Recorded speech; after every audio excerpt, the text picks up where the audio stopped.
ഇപ്പോൾ ഉള്ള നമുക്ക് ലഭ്യമാവുന്ന സൂചനകൾ ഇത് മുഖ്യമന്ത്രി വി ഡി സതീശനുമായിട്ട് ചർച്ച ചെയ്തിട്ടുണ്ട്. ഇവിടുന്ന് ചാർട്ടേഡ് ഫ്ലൈറ്റിൽ മംഗലാപുരത്ത് പോയി അവിടെ അദാനിയുടെ ഔദ്യോഗിക ടീമുമായിട്ട് സന്ദർശനം നടത്തി ചർച്ച ചെയ്യേണ്ട ഗൗരവപ്രധാനമായ വേറെ ഏത് കാര്യമാണോ ഉള്ളതെന്ന്.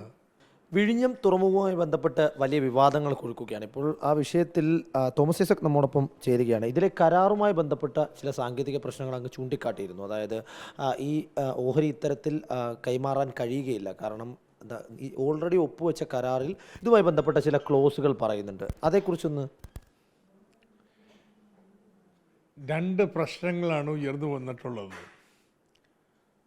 ഒന്ന്, സെക്ഷൻ 3 പ്രകാരം കേരള സർക്കാരിൻ്റെ മുൻ അനുവാദം മേടിച്ചിരിക്കണം. അതിൽ കൃത്യമായിട്ട് പറയുന്നുണ്ട് സുരക്ഷാ പരിഗണനകൾ നോക്കിയിരിക്കണം. പിന്നെ കേന്ദ്ര സർക്കാർ തീരുമാനിക്കണം. പിന്നെ കേരളത്തിൻ്റെ താല്പര്യങ്ങൾ പരിഗണിക്കണം. അതിലേറെ പ്രധാനപ്പെട്ട ഒന്ന് എഗ്രിമെൻറ്റിൻ്റെ 5-9 വകുപ്പാണ്. അതുപ്രകാരം അദാനി കമ്പനിക്കോ അവരുടെ സഹോദര സ്ഥാപനങ്ങൾക്കോ 250 കിലോമീറ്റർ വൃത്തത്തിനുള്ളിൽ മറ്റൊരു പോർട്ടിൽ ഇൻവെസ്റ്റ്മെൻറ്റ് പറ്റില്ല, 25%. അതുപോലെ തന്നെ ഈ ദൂരത്തിനുള്ളിലുള്ള മറ്റേതെങ്കിലും കമ്പനിക്ക് വിഴിഞ്ഞത്ത് നിക്ഷേപം നടത്തണമെങ്കിൽ അവർക്ക് മറ്റ് തുറമുഖങ്ങളിൽ 25%-ലേറെ ഓഹരി ഉണ്ടാവാൻ പാടില്ല. MSC കമ്പനിക്കുണ്ട്. തൂത്തുക്കുടിയിലെ ട്രാൻസ്ഷിപ്മെൻറ്റ് ടെർമിനൽ പൂർണ്ണമായിട്ടും അവരുടേതാണ്. അങ്ങനെയുള്ളൊരു കമ്പനി എങ്ങനെയാണ് വിഴിഞ്ഞത്ത് 49% ഓഹരി വാങ്ങുന്നത്? ഇതാണ് യഥാർത്ഥ പ്രശ്നം. ഇപ്പോൾ അവർ പറയുന്നത്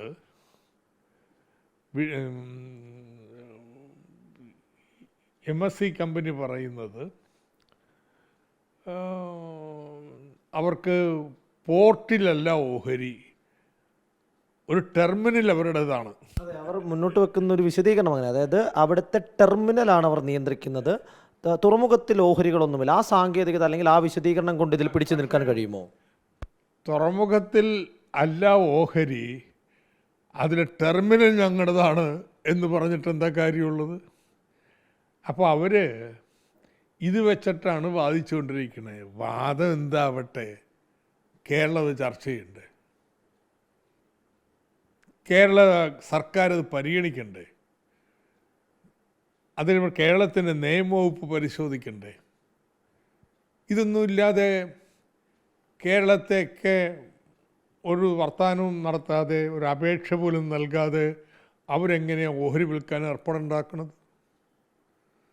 അതിനാരാ മൗനാനുവാദം നൽകിയിട്ടുള്ളത്? ഇതാണ് പ്രശ്നം.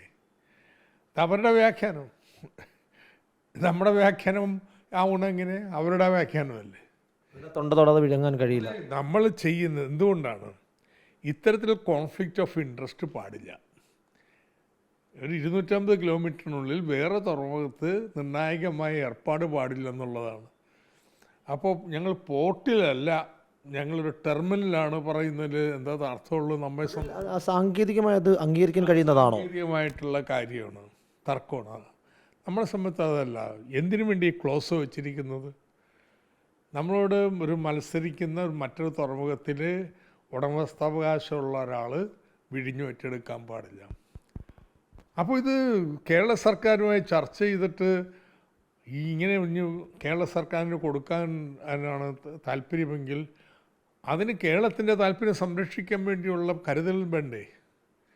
ഇതൊന്നുമില്ല. ഏകപക്ഷീയമായിട്ട് ഇവരിങ്ങനെ ചെയ്യുന്നതിനുള്ള ധൈര്യം ഇവിടെ നിന്നുണ്ടായി. ഇതാണ് ചോദ്യം. അത് തയ്യാറാവൂ? കേരളത്തിൻ്റെ ഉടമസ്ഥയിലുള്ള പോർട്ട് കരാറിൽ കൃത്യമായി വ്യവസ്ഥ ചെയ്തിരിക്കുന്നു.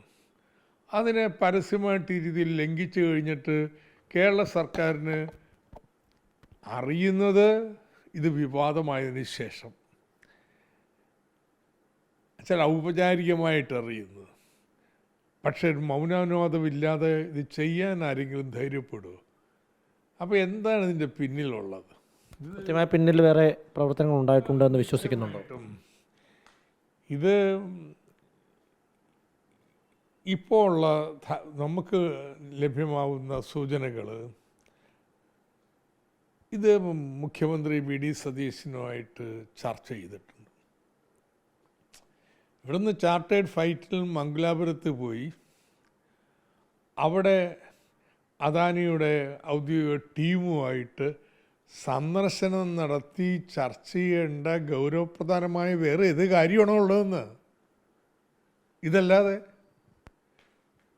ഉണ്ടെങ്കിൽ അത് മുഖ്യമന്ത്രി പറയണ്ടേ കേരളത്തോട്? അപ്പോൾ ഇതിൽ എന്തൊക്കെയോ തിരിമറികളും ഒളിച്ചു വെക്കലുകളും ഉണ്ടെന്ന് വളരെ വ്യക്തമാണ്. അതാണ് ഇതിൽ നിന്ന് മനസ്സിലാക്കാൻ സാധിക്കുന്നത്. മറുപടി പറയണം എന്ന ആവശ്യം തന്നെയാണ്. അത് അദ്ദേഹം പറയണം, എന്താണ് ഇത്ര തിരക്ക് പിടിച്ചൊരാവശ്യം ചാർട്ടേഡ് ഫ്ലൈറ്റിൽ പോയി ചർച്ച ചെയ്യത്തക്ക എന്തുണ്ടായിരുന്നു ഇതല്ലാതെ? ഇതാണ് ചോദ്യം. അപ്പം അതുകൊണ്ട് അത് തുറന്ന് കേരളത്തോട് പറയണം, അല്ലാതെയുള്ള കള്ളക്കളിയും കാര്യങ്ങളൊന്നും പറ്റത്തില്ല. അതൊക്കെ മറ്റൊരു വിശദീകരണം പറയുന്നത്, ഇപ്പോൾ അദാനിയുടെ തുറമുഖം, ആ തുറമുഖം ഇപ്പോൾ ക്ഷമിക്കണം, ഈ തൂത്തുക്കുടിയിൽ MSC എന്ന കമ്പനിയാണ് ഇൻവെസ്റ്റ് ചെയ്തിരിക്കുന്നത്. പക്ഷേ അത് വിഴിഞ്ഞത്തേക്ക് വരുമ്പോൾ അവരുടെ സബ്സിഡറി കമ്പനിയായ ടിൽ എന്ന കമ്പനിയാണ് എന്നൊരു വിശദീകരണം കൂടി വരുന്നുണ്ട്. അത് കൃത്യമായിട്ട് പറഞ്ഞിട്ടുണ്ട്. വിഴിഞ്ഞം പിന്നെ അസോസിയേറ്റ്സ് എന്ന് പറയുന്നത് അദാനി കമ്പനിക്കോ അവരുടെ സഹോദര സ്ഥാപനങ്ങൾക്കോ അവിടെ പാടില്ല. അതുപോലെ തിരിച്ചു ഇങ്ങോട്ടും അതൊന്നും ഒരു ന്യായമല്ല. അപ്പോൾ ഇത് കേരള സർക്കാർ കൃത്യമായിട്ട് കേരളത്തിൻ്റെ താല്പര്യം സംരക്ഷിക്കാൻ വേണ്ടിയുള്ള നടപടി എടുക്കണം. ഇതൊന്നുമില്ലാതെ ഇങ്ങനെ തുറന്നു കൊടുക്കുന്നത് ശരിയല്ല, കേരളത്തിൻ്റെ താല്പര്യത്തിന് വിരുദ്ധമാണ്. ഇതിങ്ങനെ എടുത്തു പറയാൻ കാരണം വെച്ച് കഴിഞ്ഞാൽ, ഇത് സംബന്ധിച്ച് കഴിഞ്ഞ UDF സർക്കാരിൻ്റെ കാലത്ത് വലിയ വിവാദം കേരളത്തിൽ നടന്നിട്ടുള്ളതാണ്.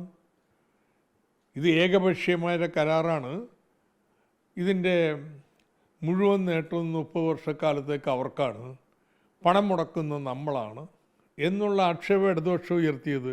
അത് പൂർണ്ണമായിട്ട് ജനങ്ങളുടെ മുമ്പിൽ നാടകീയമായിട്ട് വന്ന സന്ദർഭമാണ്. 30 വർഷത്തെ ലാഭം മാത്രമല്ല, ആ ലാഭത്തിൻ്റെ വലിപ്പം മൂലം മുതൽ മുടക്കിൻ്റെ ക്യാപിറ്റൽ ഗെയിൻസ് 10 മടങ്ങാണ് 10 വർഷം കൊണ്ട് വർദ്ധിച്ചിരിക്കുന്നത്. അത്രയ്ക്ക് വലിയ ലാഭം കിട്ടുന്നത്. ഇത് മുഴുവൻ ഏകപക്ഷീയമാർക്ക് കൊടുക്കുന്ന ഒരു കരാറിലെ വെച്ച് എന്തുകൊണ്ടിതിപ്പോൾ ഉന്നയിക്കുന്നത്? പോർട്ട് ലെഡ് ഡെവലപ്മെൻറ്റ് മിഷൻ സമുദ്ര തൻ്റെ ഏറ്റവും പ്രധാനപ്പെട്ട പരിപാടിയായിട്ട്, വികസന പരിപാടിയായിട്ട് പ്രഖ്യാപിക്കുമ്പോൾ ഇതാണോ മോഡൽ? ഇത് കേരളത്തോട് പറയാൻ ബാധ്യതയില്ലേ?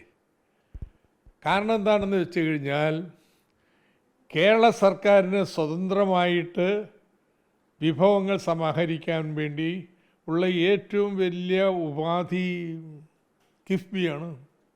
അതൊന്നും വേണ്ട, കടവിപ്പോൾ കടപ്പേടി പറഞ്ഞ് അതിൻ്റെ സാധ്യതകളൊക്കെ കൊട്ടിയടച്ച് കഴിഞ്ഞിട്ട് പിന്നെ ഈ സർക്കാരിൻ്റെ മുന്നിൽ ഇത്തരത്തിലുള്ള മിഷൻ സമുദ്രക്കുള്ള മാർഗം ഏതാണോ? ഒറ്റ മാർഗമുള്ളൂ, ഉമ്മൻചാണ്ടി കാണിച്ചു കൊടുത്തു. അതാവട്ടെ കേരളത്തിൻ്റെ താല്പര്യങ്ങൾക്ക് ഘടകവിരുദ്ധം. അതുകൊണ്ട് ഞാൻ വെറും ഒരു കേവലം അഴിമതി ആരോപണം കാര്യങ്ങളൊന്നുമല്ല, അതൊക്കെ ഉണ്ടാവും. പക്ഷെ നയപരമായ പ്രശ്നമുണ്ടെന്ന്, ഇവരുടെ വികസന പരിപാടി, മുന്നോട്ട് വെക്കുന്ന വികസന പരിപാടി അതിൻ്റെ പൊള്ളത്തരം തുറന്നു കാണിക്കുന്ന ഒരു വെട്ടിപ്പാണി നടന്നുകൊണ്ടിരിക്കുന്നത്. എങ്ങനെയാണ് LDFും CPM-നും ഇതിനെ നേരിടാൻ പോകുന്നത്? ഇത് രാഷ്ട്രീയമല്ലേ? ഇത് രാഷ്ട്രീയമായിട്ട് ഞങ്ങൾ ഉന്നയിച്ചു കഴിഞ്ഞു. അതിന് മറുപടി പറയാനായിട്ട് മുഖ്യമന്ത്രിക്ക് കഴിഞ്ഞിട്ടുണ്ടോ? അദ്ദേഹം വെച്ച ഏക ഡിഫൻസ് ഒന്ന്, ദേശാഭിമാനി എങ്ങനെ നേരത്തെ അറിഞ്ഞത്? ദേശാഭിമാനിക്കുമ്പോൾ 2 പത്രങ്ങൾ ഇന്ത്യ രാജ്യത്ത് റിപ്പോർട്ട് കൊടുത്തിട്ടുണ്ടെന്ന്, അതിനെ തുടർന്നാണ് ദേശാഭിമാനി ആ റിപ്പോർട്ട് വന്നിട്ടുള്ളത്. എന്ന് വെച്ചാൽ പത്രലോകം ഒക്കെ പൂർണ്ണമായിട്ട് അറിഞ്ഞൊരു കാര്യം കേരള സർക്കാർ അറിഞ്ഞിട്ടില്ല എന്നാണ് കേരള മുഖ്യമന്ത്രി പറയുന്നത്. അപ്പോൾ അതിനൊരു ഉത്തരവില്ല. രണ്ടാമത്തത്, ഇതുമായി ബന്ധപ്പെട്ടുള്ള എല്ലാ ഫയലുകളും കാര്യങ്ങളും വേറൊരു വകുപ്പ് അറിയേണ്ടതില്ല. മുഖ്യമന്ത്രി മാത്രം അറിഞ്ഞാൽ മതി, അദ്ദേഹത്തിൻ്റെ കീഴിലാണ്. അപ്പം അതിന് പറഞ്ഞ ഉത്തരവാവട്ടെ ആദ്യത്തേനൊക്കെ കഷ്ടമാണ്. കഴിഞ്ഞ മുഖ്യമന്ത്രിക്ക് 24 വകുപ്പുണ്ടായിരുന്നു, 30 വകുപ്പില്ലേ അദ്ദേഹത്തിൻ്റെ കയ്യിൽ? എന്തിനാ ഈ തൊടിനായൊക്കെ പറയുന്നത്? ഇതൊക്കെ സ്കോറിങ് ദ ഡിബേറ്റ്. നല്ല ഡിബേറ്ററാണ്, പക്ഷേ അങ്ങനെ തോപ്പിച്ച് പോകാൻ പറ്റുന്നൊരു കാര്യമല്ല. വളരെ ഗൗരവമായി കേരളത്തിൻ്റെ വികസന നയവുമായി ബന്ധപ്പെട്ടുള്ള അതീവ ഗൗരവമായ പ്രശ്നങ്ങളാണ് ഈ വിഴിഞ്ഞം തുറമുഖവുമായിട്ട് ബന്ധപ്പെട്ട് ഇപ്പോൾ പുറത്തു വന്നിട്ടുള്ളത്. അത്തരത്തിൽ ഈ വിഷയത്തിൽ മുഖ്യമന്ത്രി തന്നെ സംസ്ഥാനത്ത് മറുപടി പറയണമെന്ന ആവശ്യമാണ് അദ്ദേഹം ഉന്നയിക്കുന്നത്. Video journalist Manu Balakrishna, reporter Gopal ശിലാസനൽ, ഇൻ റിപ്പോർട്ടർ, തിരുവനന്തപുരം.